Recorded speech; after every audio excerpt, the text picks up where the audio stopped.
the Washington Tattoo Podcast, where we champion education, celebrate community, and unite the very best of humanity. Fueled by world-class military precision and cultural excellence, the Washington Tattoo produces unforgettable, immersive experiences, creating an atmosphere for people, organizations, and businesses to connect, network, and build impactful relationships. We invite you to listen to this episode of the Washington Tattoo Podcast, where the world's musical traditions come to life. Thank you so much for joining us.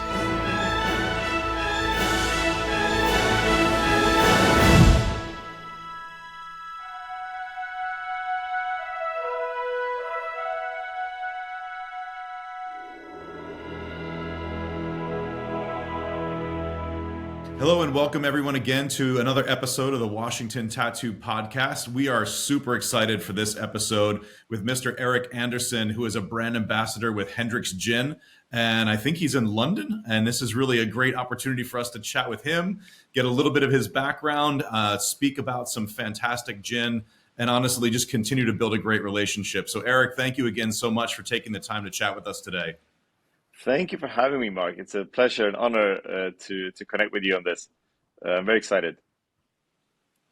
Excellent. So, I mean, we've met once before, but had some fantastic conversations at the British Ambassador's residence in Washington, D.C. And I do believe it was for the King's coronation event. Is that correct? That's correct. Yeah, it was earlier this fall, I believe. It was a fantastic event. I really enjoyed that.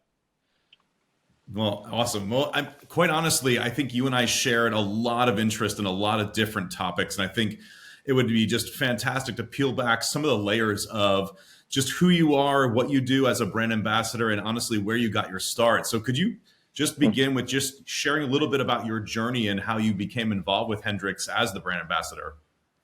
Absolutely. Yeah, so I started in the bar and restaurant industry back in my hometown in Sweden, in Uppsala, back in the late 90s, around 97, 98. And I really fell in love with working behind the bar. So as I was graduating from college and doing my conscription military service in Sweden back around 99, 2000, I really started working behind the bar quite a lot and did so 2-3 nights a week whenever I could, and then really getting behind the stick there the first years, and then I worked as a bartender over in one of the airports in Sweden for over 2 years, traveled quite a bit, and then took Chinese Mandarin in college, and I studied quite a lot for couple of years, moved to London and developed my bartending skills further back in 2006 to 2008. And then like the stars aligned there, and then I got asked to open a very big F&B project over in China in 2008. So I lived there for, almost a year and opened and, worked in that market to develop a big project. And so at the time, I had a lot of international experience, and I knew a lot of the players in the industry on a relatively high level, and having won several cocktail competitions doing so.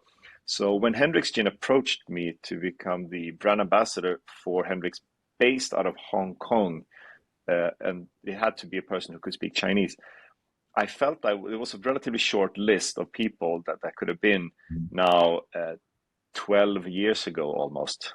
When that came to be. So I started in around in 2012, moved straight from my hometown in Sweden to Hong Kong, basically.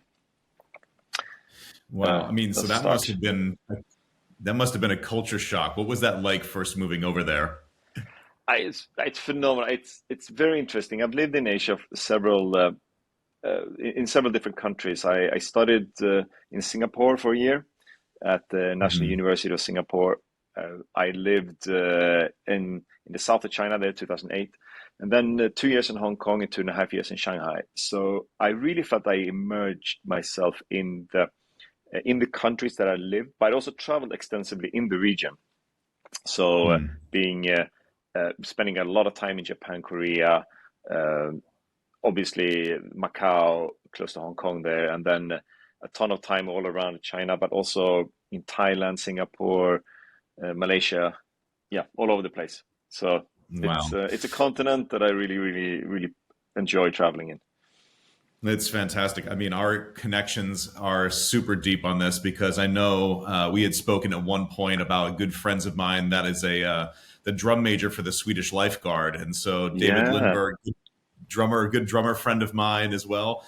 And then also I spent some time in Singapore working with the Singapore Armed Forces Band, so have definitely a love for Singapore as well. And so again, every time we talk, there seems to be another new connection. exactly.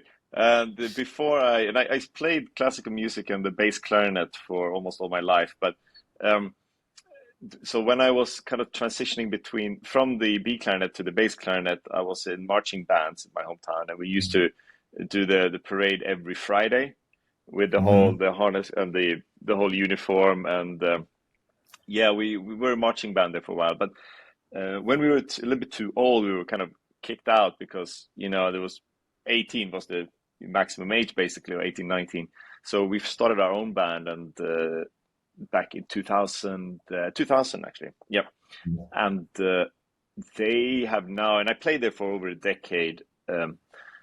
Now they have gone to win the Swedish national championships many years in a row, and they're in the world championships now.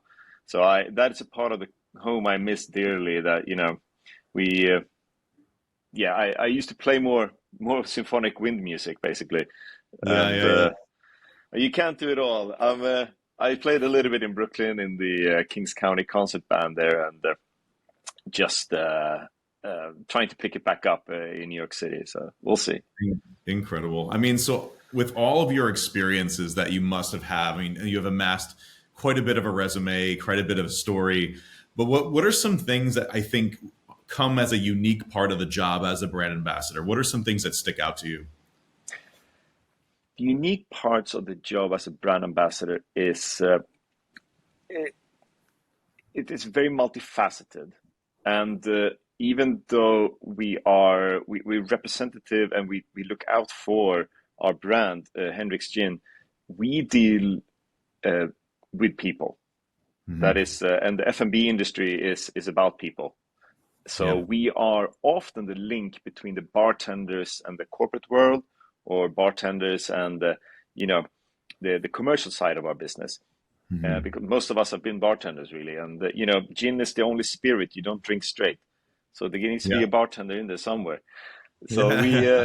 the unique part is really to talk to bartenders and see uh, uh, and yeah, and to see like what their needs are, to build Yeah. those bridges. Um, It's and I interesting. really appreciate that.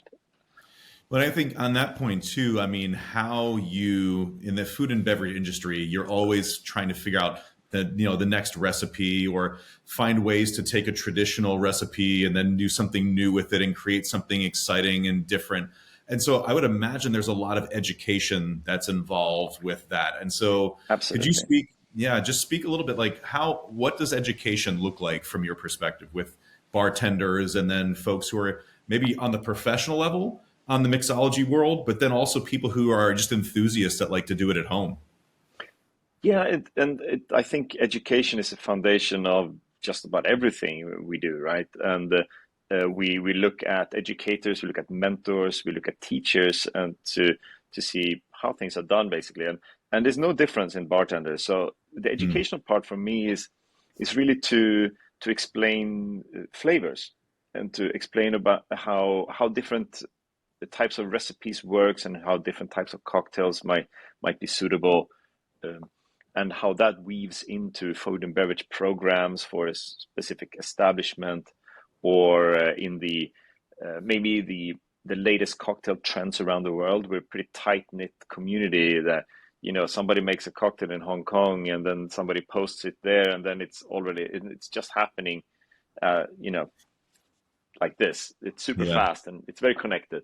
So these types of information is really spreads really fast, and being able to communicate those and flavors, and knowing how spirits are made, and how flavors work within spirits is one of the key things as a brand ambassador. And I haven't been behind the bar full time in many, many years now. So I'm not I'm there to inspire the best bartenders and talk about the spirits that we have, but I very much rely on them to come up with the top of the line mixology that we do. So we all feel the different parts of the of all of this, basically. Interesting. I mean, I would imagine. I mean, you're based out of New York currently. Is that correct? Correct. Yeah. And so, I mean, you've got some of the best mixologists on the planet in New York, and you can probably have almost like a field day at a playground going to some of these folks who are doing it at such a high level. The sad part is that there's so many, might be even 90% of the bars in New York City I won't even be able to go to, because I think there are 6,000 or 7,000 bars, you know, and only just to go to 600 is quite a feat, you know, and even in 1 year. But it's New York City is one of the cocktail capitals of the world. Absolutely. Some may say it is the one. I think there are a lot of great cities out there now, with like London, where I'm right now, is just phenomenal with cocktails. And Singapore is starting to really emerge, and it's been doing so for some years now. But I mean, I look after Hendrick's Gin for the East Coast, and Miami is it's absolutely on fire. The cocktail bars there is super innovative, creative, and Miami is such a wonderful, diverse city as well. So there's a lot going on down there. Well, I was going to ask that too. I mean, so in your portfolio, where is your reach on the East Coast, and then kind of where does it start? Where does it end? For myself, so I'm the East Coast brand ambassador. So that's essentially Maine to Miami. Every state that is the Eastern Shoreboard, essentially. Wow. We have 3 regional ambassadors: one for the East, one Central, and one West. So since the East Coast is probably the most densely populated parts of the country, it's also the smallest by geographically the smallest. So it's just the coastal states. I have been working in other markets as well, like Chicago, Detroit, which I absolutely adore. But you know, we have managed to find some more colleagues that can so we can help spread the work a little bit. Well, and I would imagine too, especially during COVID. I think I had seen that distilled spirits really exploded during COVID. And are you seeing some of that growth also in gin specifically? Yeah, absolutely. We do. I think in the category of super premium gin, where Hendrick's operates specifically, it's doing exceptionally well. There are some spirits that are doing better than others, for sure. I think tequila is also a spirit that's really, really on fire right now in the country. The national cocktail of the United States is, or the national cocktail, the most sold, I should say, or the most made, is the margarita. So that's and American whiskey as well is really on the rise, which is great to see. So many small distilleries popping up around the country, and it's not only the really big ones. There are whiskey made in pretty much every state of the country. So it's super exciting. And I think that craft distillers are following in the footsteps of craft brewers. You know, we had the craft brewery movement in the late 80s or mid to late 80s, 90s, challenging the traditional beer brands back in the days. Now we have craft distillers challenging the largest spirits brands. And it's a really good thing for the industry, that it doesn't become stagnant. We come up with new solutions, new flavors, and, consumers out there are really challenging us, which we welcome. Yeah. Well, I mean, it's always when challenge happens, innovation is shortly following, right? Exactly. Yeah. And you got to keep on top of the game. And it's like our bartenders.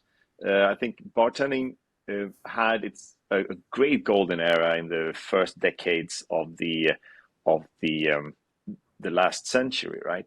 But the prohibition came and ruined that and a bunch of other things. It's a terrible time for a lot of reasons. And when bartending came back up after that, it wasn't the craft that it once was. So the craft cocktail movement had to really rebuild, and it didn't really happen until the 80s with people like Dale DeGraff and some of the true industry icons that are around today. They really started to forge that the new craft of the craft cocktail movement, basically. Right, right. Well, that's even what I was going to ask next too, is that the evolution of craft cocktails. I mean, Yeah. where I guess prohibition obviously kind of was almost this reset button, but I would imagine there had to have been pre-prohibition standards in cocktails that became classics, and then it evolved. So, I mean, just if someone was a neophyte and knew nothing about kind of the beginning of that evolution, what does that progression start to look like? Well, the evolution of cocktails and just the evolution of the martini is such a fascinating topic, and we can date it back to the second half of the 19th century, where we never say that the martini was invented there and then and by who.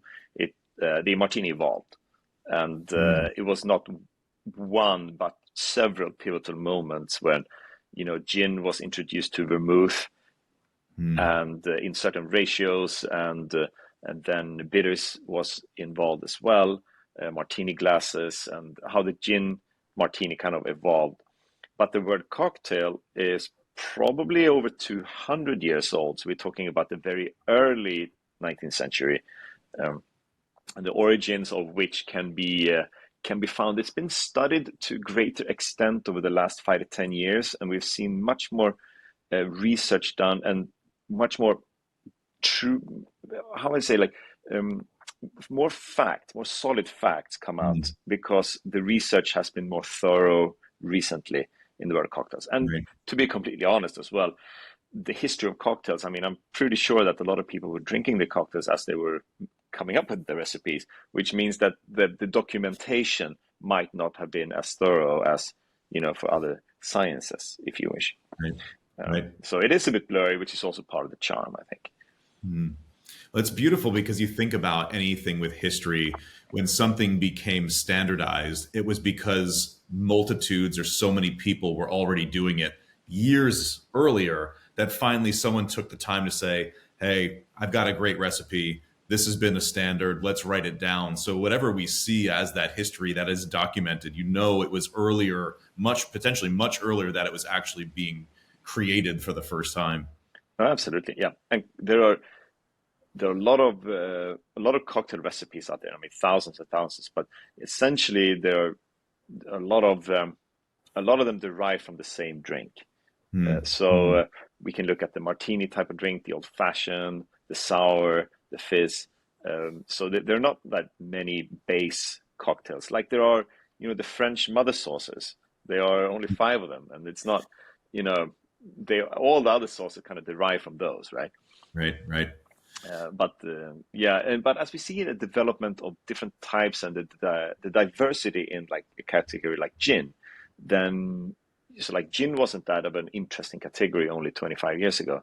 But when Hendrick was launched in 1999, and then subsequent brands coming out after that, we have like 7,000-8,000 gins in the world, and there's a lot more diversity within the flavor of gin right now, and that's why when you have a gin-dominated cocktail, then it completely changes the flavor of the cocktail if you change the gin.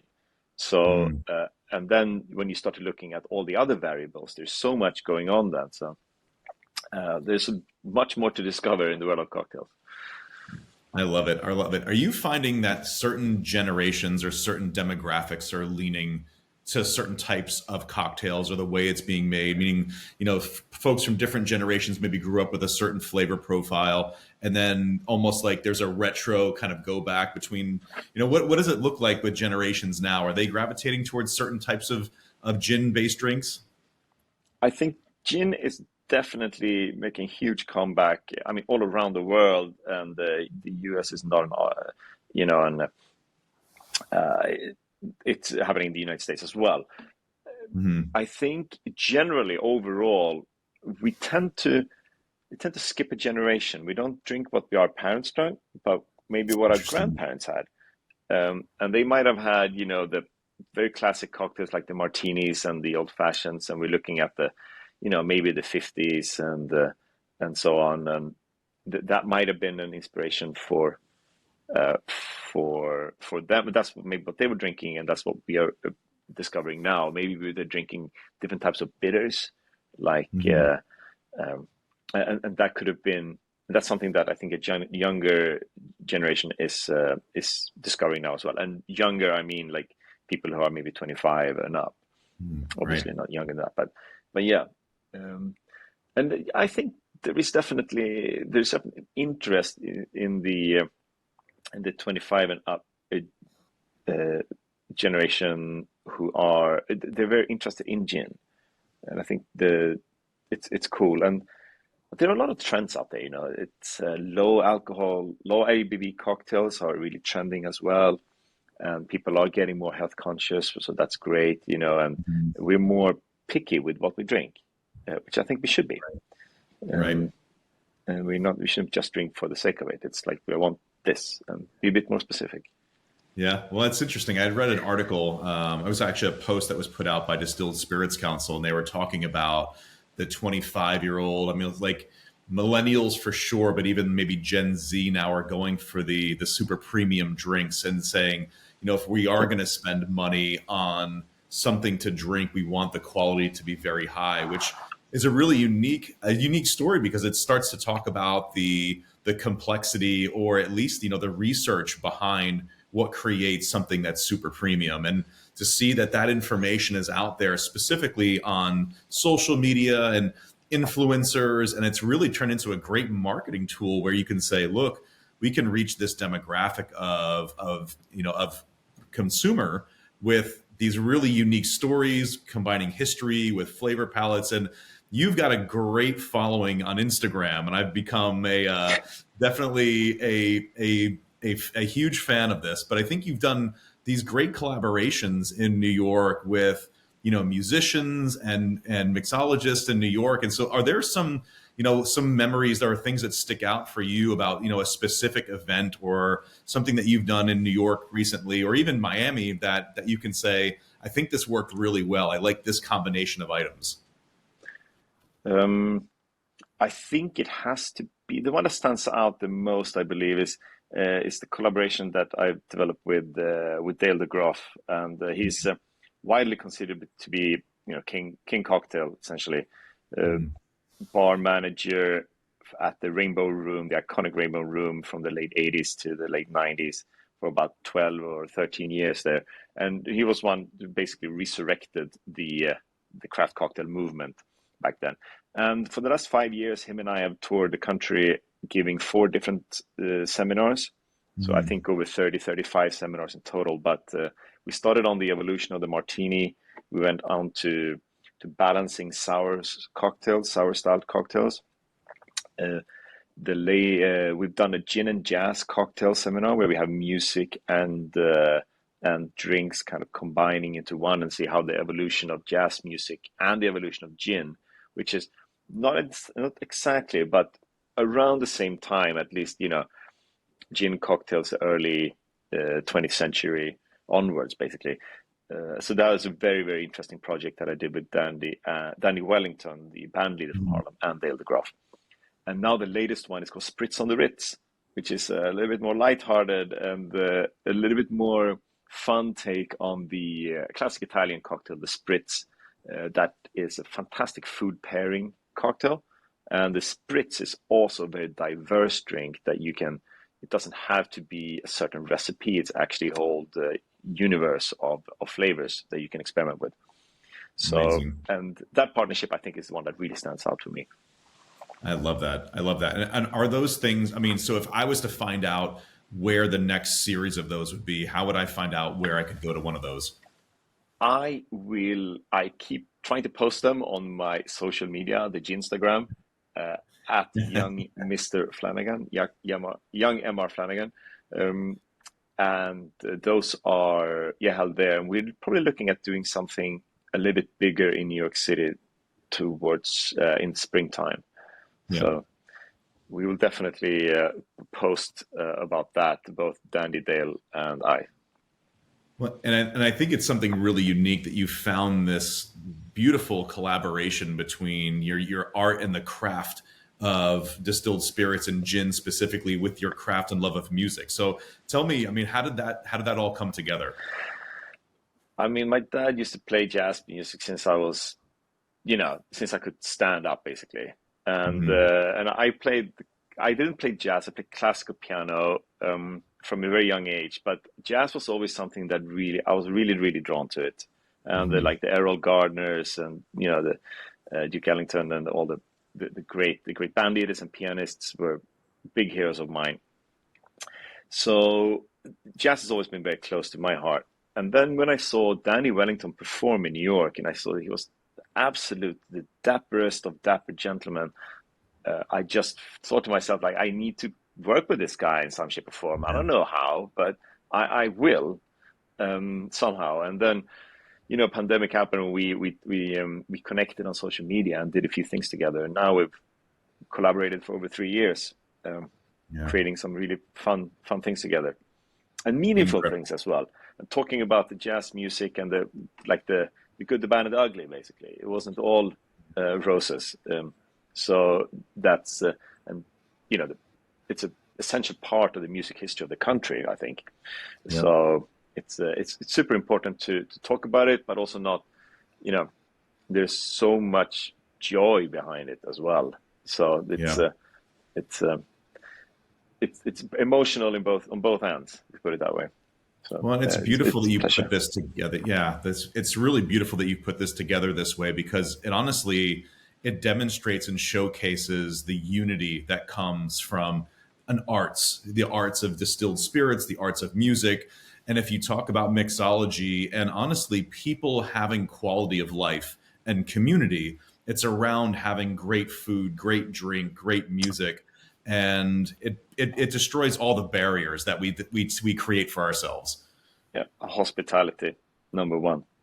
Mm. I talk to young bartenders quite a lot, and when um, when we get into mixology a little bit too heavy, talk about very specific recipes. I should often say, like, hey, but never forget this. Like, I've been in this game for 25 years. I've never served a cocktail in my entire life. I've only Mm. served guests. I And love then that. you bring it back home and like you reset a little bit. Like, I'd rather have sit down and have a beer in a bar where the bartender is super nice to me than you sit down and have the best cocktail, but the environment is terrible. Yeah. So Yeah. it's we're hospitality first.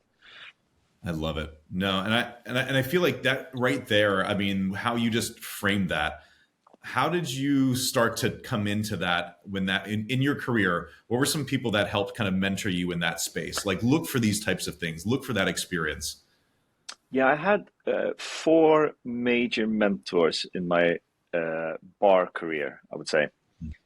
I started back in Sweden, and I had a teacher at a relatively early stage in my career. He was he gave classes in cocktails, and his name is Hans Biel, and he is one of my earliest mentors. And he really taught me that the balance there between the hospitality and the and the mixology part, but also to to be it's very, very simple, but the bartenders, there's the 30-degree angle rule. you know Hmm. you're not working looking down like this, you're working looking up like this, because here's where it happens. Yeah. Down here is like where this is where a pianist doesn't have to look at his piano always Y- like you can look up, Yeah. and that's when you look up, that's when you see what is happening. So being that host, being able to be the host, was actually one of the best lessons, really. So he really mentored me. I did 2 years here in London bartending back in 2006, and was at the Dorchester Hotel, a very, very high-end hotel in Mayfair. Mhm. And my mentor here, Giuliano Morandin, Italian, classic Italian bar manager, one of the best that's ever lived. Uh, and it's basically him, Giuliano, and then Salvatore Calabrese from the Lanesborough and subsequent bar successes, and then Peter Dorelli, who was at the Savoy for 4 years. Those three Italian bar manager legends were the ones who kind of brought the five-star hotel cocktail movement into London and made it the cocktail capital of the world when it comes to luxury hotels.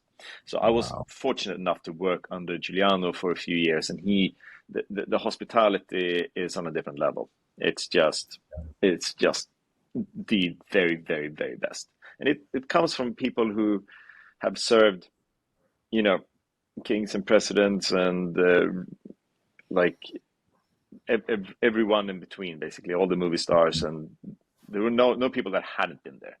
So, and Yeah. then there's just this couple that walks in from the street, and they are treated exactly the same. So, I think, and yeah. then that's what we learn from there. And then you give the best service that you can possibly do at every time.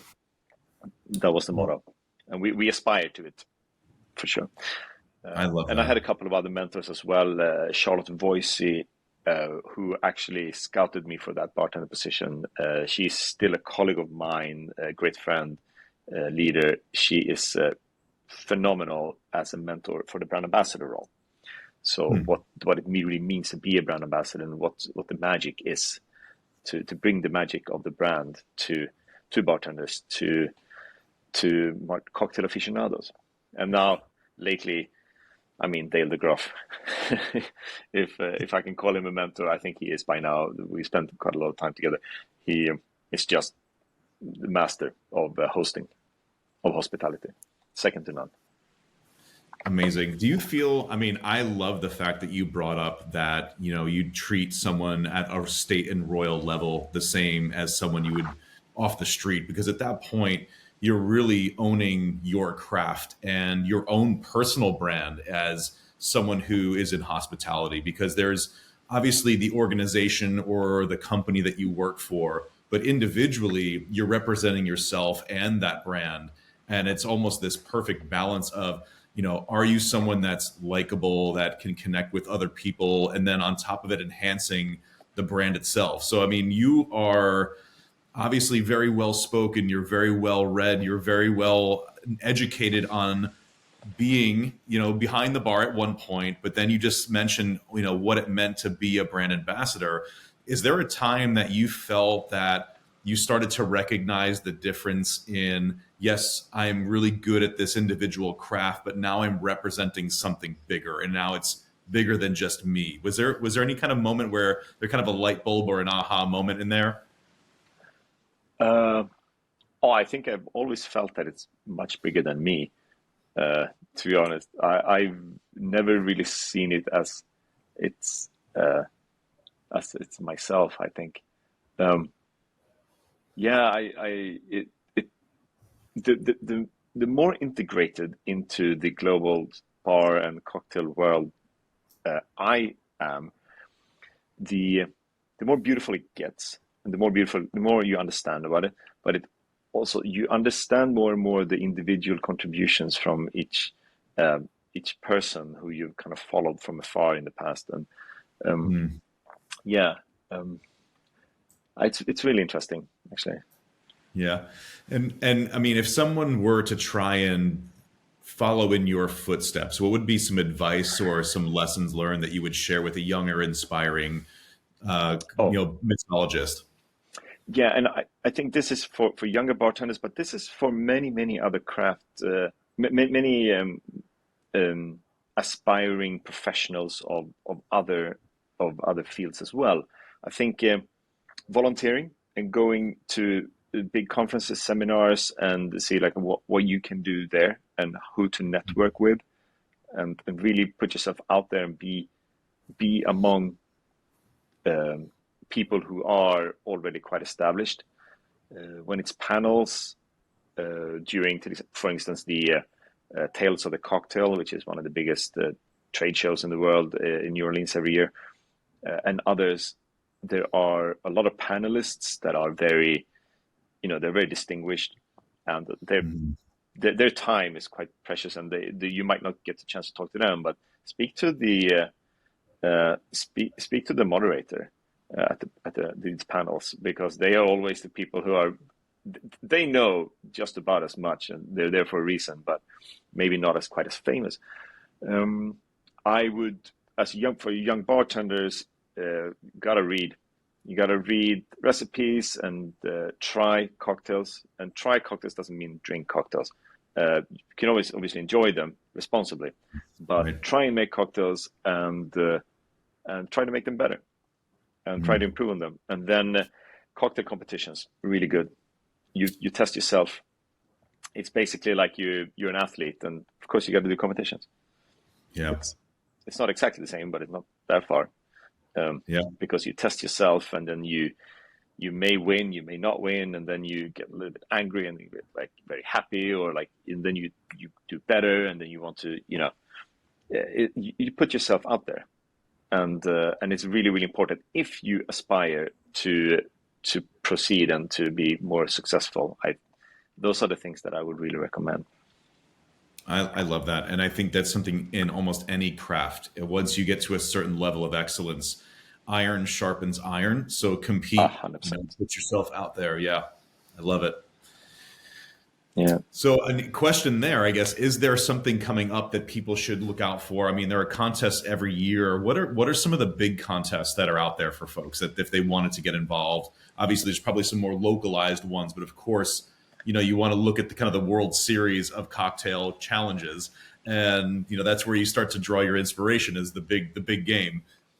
Yeah, there are so many cocktail competitions these days, and I haven't competed actively for a very long time now. I think for probably 15 years. But no, there are a ton of them actively, and at Hendrick's Gin, we are a different gin. We are an unusual gin, and we're made differently and infused with roses and cucumbers. And our whole persona is to not do what other brands do, per se. So at Hendrick's, we don't really host traditional cocktail competitions. That being said, we have a wonderful program called the Expedition Cocktail, where it is more, we bring together some of the industry leaders from around the country, and we bring them and we give a 3-hour seminar, like a half day pretty much, in a bar in a city, where they bring their expertise and they give it 20 to 30 minutes each on specific topics. It could be garnishing, it could be classic cocktails, menus, etc. So that is a really, really good one, I think. I travel up and down the coast and talk about gin in the best bars as much as I can. So the seminars are definitely worth going to. And the cocktail festivals, I mean, Tales of the Cocktail is the OG of cocktail festivals in its 22nd year maybe now or something. It's up there. It's been around for a long time, and it's a phenomenal one. Last week of July in New Orleans every year. Nice and hot. Yeah, exactly. I was going to say, refreshing cocktails will definitely be needed. Yeah, I know the whole idea of having it there and then is because, the New Orleans relies a lot on hospitality, obviously, and it's kind of the low for the hospitality season. So you don't want to be there in November when it's busiest. So this is the bartender way of giving back to the community in a way. So we have it on the less busy time. We just have to put up with the 95 degrees. Yeah. Well, and I guess one of the things I had questions on too is you have classic, Hendrick's gin, but now you have different types of florals that are coming out in these other types of brands from Hendrick's. Could you speak a little bit about how that came to be? Yeah, so I started Hendrick's 2012, and we only had one variant basically, and it was great, and we didn't want to do anything that we wanted to rush into anything. But as Leslie Gracie, our master distiller, started to experiment more with flavors, we ventured into making new variants of gin. So we have something called the Cabinet of Curiosities at Hendrick's, which was created some 5 years ago now, I believe, where we first came up with a new variant, and it was called Midsummer Solstice. And it was the original Hendrick's formula, distilled using 2 different stills and infused with cucumbers and roses. That was the original formula of Hendrick's, which will never change. What we did with Midsummer Solstice is that we infused it with additional floral essences from flowers that bloom predominantly during the midsummer in Scotland. And so that was a special release we did 1 year. And the year after, we came up with a gin called Lunar, which was infused with essences of flowers that bloom predominantly during the nighttime. It's really interesting, you know, if you go into a flower garden in the day and in the night, they can smell completely different. It's because certain flowers come out and play a little bit more in the night. So Leslie had an idea to create that type of gin, and she did so successfully. Right. So we had Lunar, the Neptunia, which was infused with coastal botanicals like sea kelp and coastal thyme and stuff. So that is a very nice gin for seafood pairings, I think. And the latest one we have this year is called Flora Adora, which is it was released in March this year, 2003, and it's infused with really, really deep floral, sweet nectar, floral essences that we've had in it. So we have additional flowers that is added to the gin, and it's really, really lovely in refreshing long cocktails, basically. And next year, around March, we're coming up with a new one as well. So that's the Cabinet of Curiosities, and it's very exciting. Yeah, so it's not like and it's not like it's a single flavor gin like strawberry gin or this or that gin. That could be nice in and of itself, but we want to give a little bit more depth to the flavors, and the flavor is more of a world of ideas rather than a singular thing, you know. Right. So that's amazing. Yeah. It's incredible. So if there were people who wanted to come find out more specifically about you, Hendrick's Gin, all of the great new products that are, you know, potentially brewing over the next handful of years, where's a great place for people to come find more information? Yeah, so hendricksgin.com is obviously our main landing page. A lot of recipes, more information of the spirits that we have, and it's a really good one. On the famous Instagram, or Ginstagram as we say, Hendrick's Gin or Hendrick's Gin US are two good handles. They always have some fun stuff up there. We have some very cool content for January coming up, so stay tuned for that one. And me personally, I am at Young Mr. Flanagan. That's Young MR Flanagan. And I try to post cocktails and cocktail experiences where I travel. So there's a bunch of that. I love it. Yeah, and I highly recommend people to follow. It's a journey in itself, and you will be inspired to try out your own mixology at home if you're an enthusiast. But if you're a connoisseur at a restaurant or a great bar, I definitely recommend checking it out. And I just want to say, Erik, it's been really fantastic to unpack your story, and I know we've just really scratched the surface. I just recently came back from New Orleans, and I love digging into the history of New Orleans jazz, where it came from, these port cities that, you know, New York, Chicago, New Orleans, and all of the different, you know, the good, the bad, and the ugly that happened there created these cultures where so much trading happened between ideas and philosophies. And it's really great to hear your perspective on, you know, where music is involved with mixology and drinks and distilled spirits and Hendrick's. You really do get to play with some of the world's very best. And it's been a lot of fun to chat with you about this. I look forward to continuing chatting with you, Mark. It's been a pleasure. And I look forward to seeing you soon as well. Sounds Share great, my friend. Music and drinks together.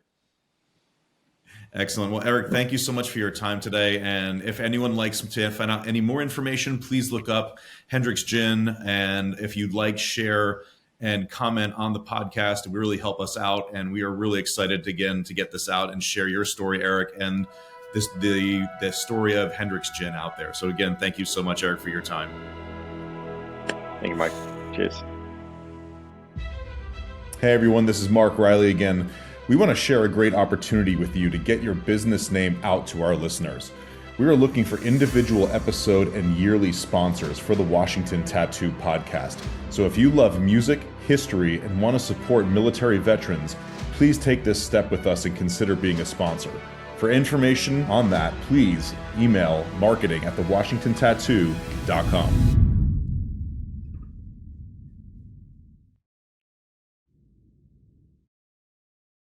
This message is from the U.S. Department of Veterans Affairs. For PSAs on the best services available to veterans, go to VA's new radio outreach page, news.va.gov/outreach/radio.